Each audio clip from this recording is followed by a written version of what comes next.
Dua unit kapal ikan asing ditenggelamkan di perairan Tarempa, Kabupaten Kepulauan Anambas. Kegiatan eksekusi dua unit KIA ini dipimpin langsung oleh Kajabjari Natuna di Tarempa Roy Huffington Harahap.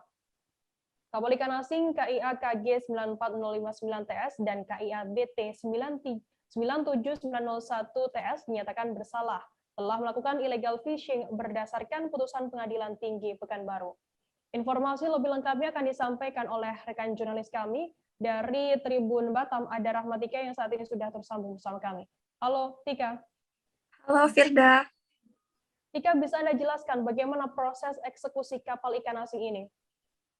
Baik, eksekusi penenggelaman dua unit kapal ikan asing berbendera Vietnam ini dilakukan berdasarkan keputusan dari Pengadilan Tinggi Pekanbaru yang dilakukan oleh Cabang Kejaksaan Negeri Natuna di Tarempa bersama dengan Kapolsek setempat dan dengan tokoh masyarakat serta nelayan. Penenggelaman kapal ikan asing berbendera Vietnam ini dilakukan dengan cara membocorkan lambung kapal dengan diisi air penuh sehingga kapal tenggelam. Cara ini sendiri dinilai ramah lingkungan sehingga bangkai kapal nantinya dapat dijadikan sebagai rumpun atau rumah tempat tinggal ikan.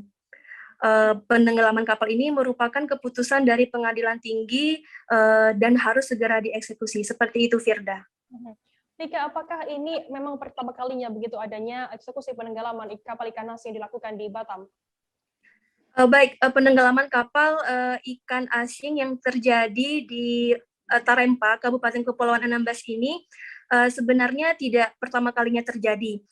Sebelumnya sempat dilakukan eksekusi atau penenggelaman kapal pada tahun 2018 yang dilakukan oleh Satwas SDKP Kabupaten Kepulauan Anambas bersama dengan Cabang Kejaksaan Negeri Natuna di Tarempa.